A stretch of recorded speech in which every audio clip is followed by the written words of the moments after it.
Hi everyone, and welcome to the 20th episode of Homebrew Buffoonery.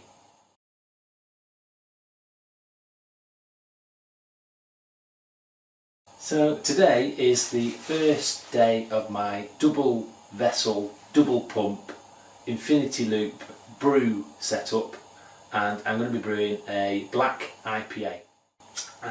So I've just got my water coming up. Well, I'm not going to show the mashing because you're putting grain into water and that's not too difficult to do. So I'm just waiting for the water to come up to temperature. Okay, so what I've done is I've put the recipe into Brewer's Friend like I've done with the other ones, and I've got it so it's all ticked and bang on style for a black IPA. So just what again, I've got 1.1 kilos of Maris Otter, 200 grams of Vienna malt, 200 grams of pale chocolate and 100 grams of Crystal 300.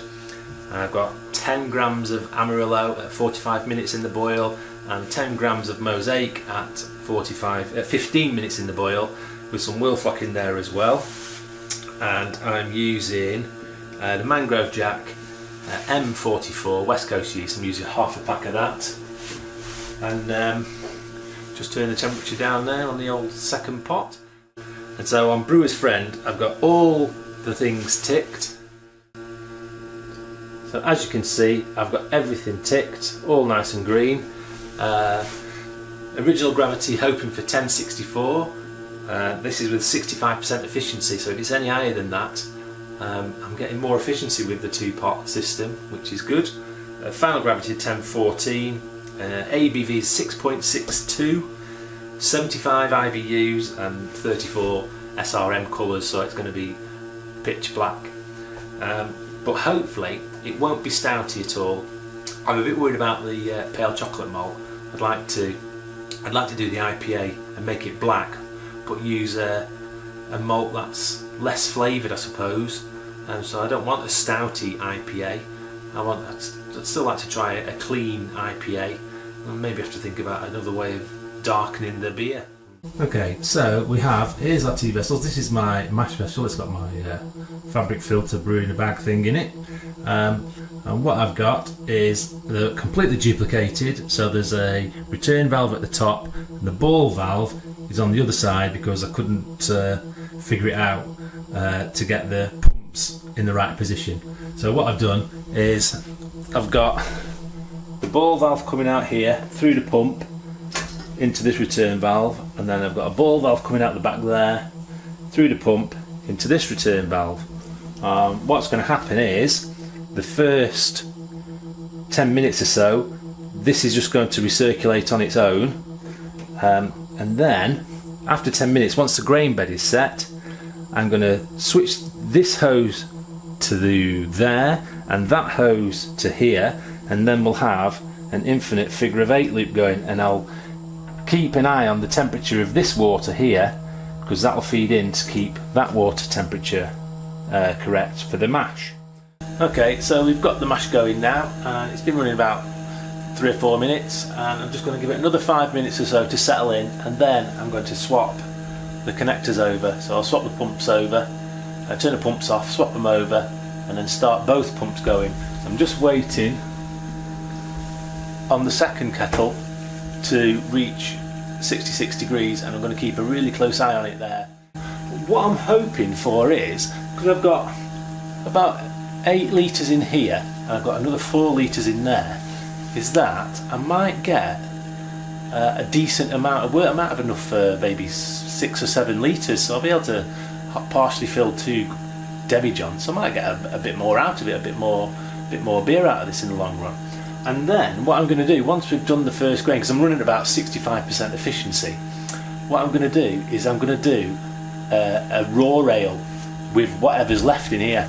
So I'm just going to put another, say, 6 or 7 litres of water into it, and then I'm just going to run it for another half hour mash, something like that, to see what's left in the grains, and then I'm going to put that into a demijohn, unboiled, and I'll just put in some dry hops, maybe some Amarillo dry hops when it's in the demijohn, and we'll finish off with the rest of the West Coast ale yeast and see what happens. It should be interesting. Okay, so we're about 10 minutes in now, and what I'm going to do is I'm going to swap the connectors over. So I'll turn the pump off, swap the connectors over, and the water in my second kettle is at 66 degrees, and then we'll have the infinity loop going. Okay, so first thing to do is turn off the pump. Off. So we let the work run out of the pipe there. So we're going to undo there. Like so, and we're going to undo here and plug it onto there.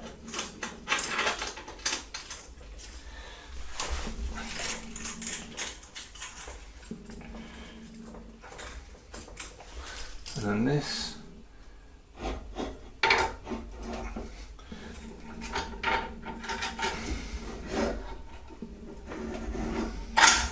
goes onto that one there, like that.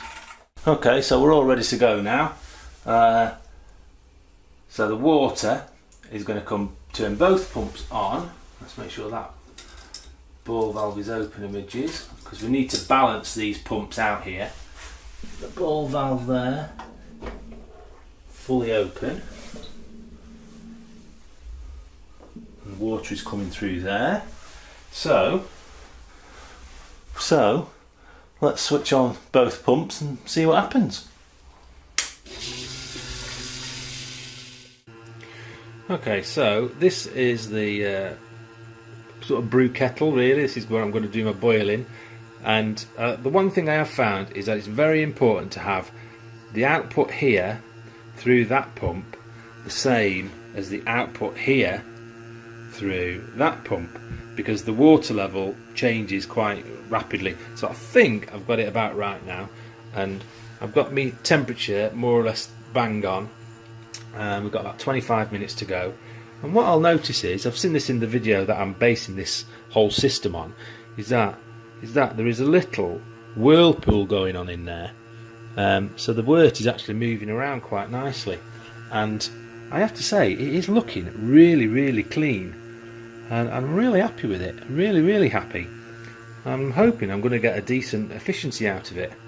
I will just remind you again that these two pumps here have to be, the outlet valves on these pumps have to be absolutely perfectly balanced, otherwise the water level in both pots will change.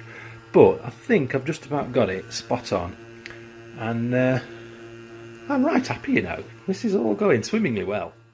And I'm just thinking now, off the top of my head, what the next evolution of this whole setup must be. And to tell you the truth, trying to keep this water at 66 degrees on a gas flame is quite difficult. So I think the next thing to get is a kettle element, and one of those temperature controls, an Inkbird or a Mangrove Jackie temperature controller. And I think that'll make a big difference to trying to keep this temperature at 66, because it's fluctuating quite a bit really. But that seems to be the next idea. Okay, just as a little interlude, I'm on my phone camera now, whereas before I've been on my Panasonic camera there. But I did a video with the Panasonic camera a couple of weeks back, and it was very dark because the lens isn't very good. It's only f4, so it's not putting out a lot of light. So what I've done in true video fashion is get some lighting, and there it is. It's like 20 quid or something, 25 quid off eBay, and it's basically a soft box, so it's a reflective material on the inside with a white screen on, and it's got a bloody huge bulb in it, and when you turn it on it puts out enough light for the camera to pick it up nice and cleanly. So we'll just turn it on, and you can see how much brighter it is. It's really good. I tell you what, for 20 quid, it's not half bad. Okay, so in the BJCP guidelines, this is Specialty IPA 21B, and Black IPA overall impression A beer with the dryness, hop forward balance and flavour characteristics of an American IPA, only darker in colour, but without strongly roasted or burnt flavours, which is I'm a bit worried with the pale chocolate malt. It's going to impart quite a flavour to it, so I'm a bit worried about that. The flavour of darker malts is gentle and supportive, not a major flavour component. Drinkability is the key characteristic, which is you know what they all are really, isn't it? Flavours, medium low to high hop flavour with tropical stone fruit, melon, citrusy berry, piney, resinous aspects. And then the aroma is a moderate high hop aroma. So this is the sort of thing you'd expect from an IPA, isn't it? You know, like quite a clean flavour, a clean beer with a strong hop influence. So the hops are flavouring more than the grains.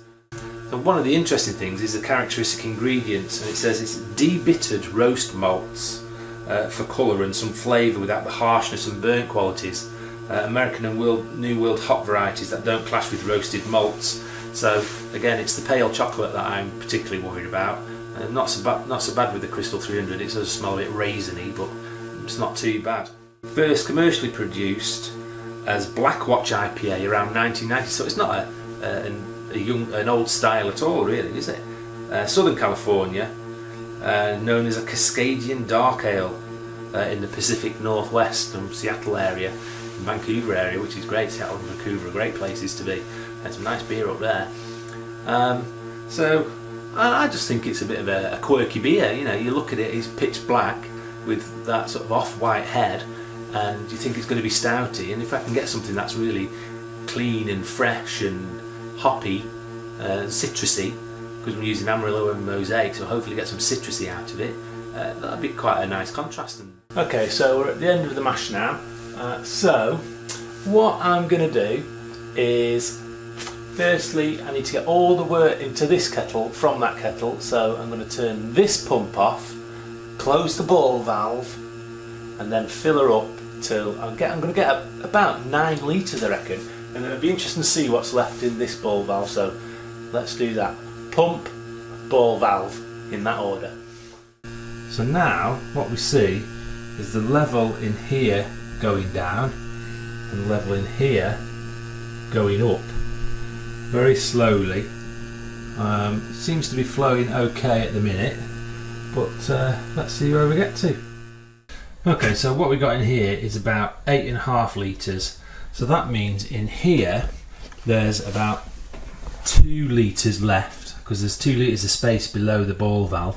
But you can see again how the grain has settled itself out. So there's a bit of a hollow there, and it sort of rises up here like this. So the sparge idea to get the water more evenly over the grain bed definitely has some merit, I think. But that's something that we'll have to think about for another day, because it's the kettle element that I'm really interested in. So the next job is to start this on the boil, and then I'm going to put another few litres of water through this. I'm going to mash it for half an hour, and I'm going to do a raw ale, see what happens kind of thing. So I think though what I'll have is at least 3 demijohns of 3.5, maybe 4 litres, all ready for fermenting, which is pretty good, I think. Okay, so that wasn't a faff at all. What I've done is I've swapped kettles over. As you see, there's no pipes on this. Just make sure these fittings are always screwed in, otherwise you get red hot wort all over your nice stainless steel stove top. So that is about 8.5, 9 litres, just coming up to the boil now, and I've added another 5 litres of water into there, so there should be 6 or 7 litres, you know, working to exact science here, 6 or 7 litres, and it's just recirculating, coming up to 66 degrees, and we're going to see what we get out of it. Just a basic raw ale. I'm not going to boil it, I'm not going to do anything with it, and see what happens. I'm hopeful actually of some off flavours or something going wrong with it, because I don't want to boast, but I don't think I've had any off flavours as of yet. I've had something really bitter and really hoppy, but I don't think I've had anything proper stinky or funky, so it'll be interesting to see what happens.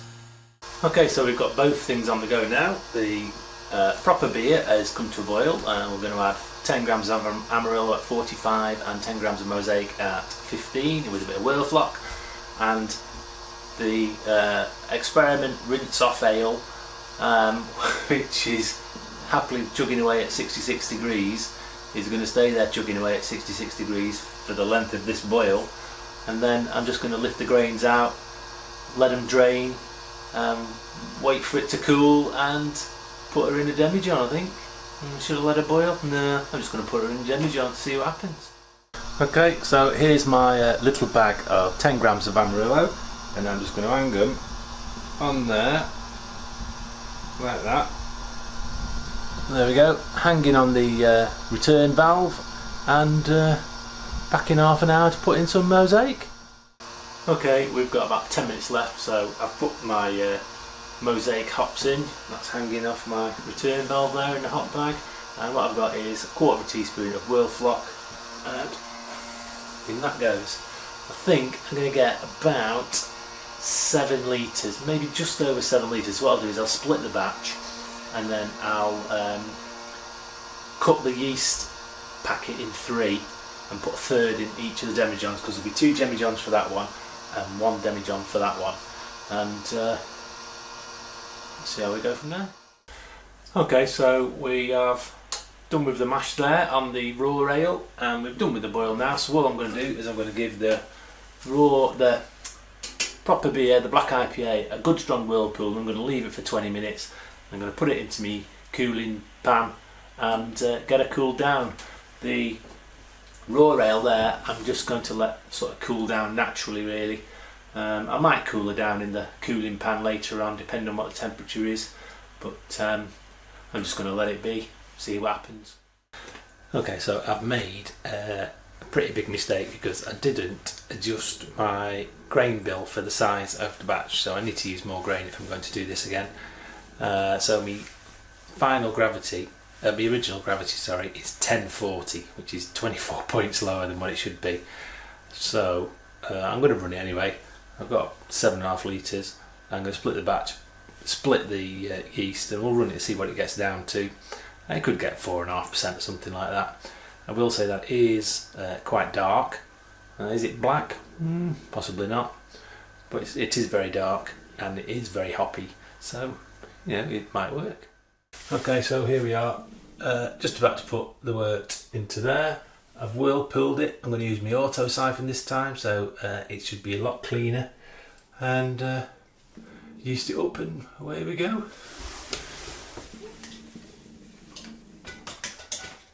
Auto siphon, definitely the way to go. That's tons cleaner.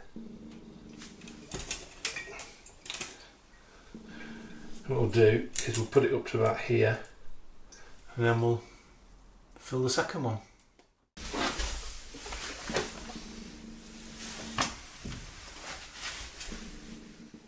Okay, so here is a sample of the raw ale, and its gravity, its starting gravity is 1020. So 1040 for the other, 1020 for this. Does that add up to 1060-ish? I don't know. But it's about 65%, because I'm getting a third. 40 and 20 is 60, so 20 is 1/3 of 60, isn't it? So that's about 30%. So I've not done too bad there. I think I might have got more or less all the sugar out of it that I could. So we'll just see what happens when we pop this into the fermenter and pitch the yeast. I think we'll get like a 3% beer or something like that if we're lucky. So I'm just transferring the raw ale over into the demijohn, and what I can see is straight away is that I did whirlpool it and leave it for 15-20 minutes, but nothing came out of solution, so it's not going to be very clear. We'll see what happens when the yeast gets on it, but at the minute it's a bit hazy, and it's definitely not as dark as that. That's the clean black IPA, which is pretty black. I'm calling it Twinkle's Cat Tooth, because we went to the vet with Cat this morning and he's got a dodgy canine on there. So we'll see how it goes.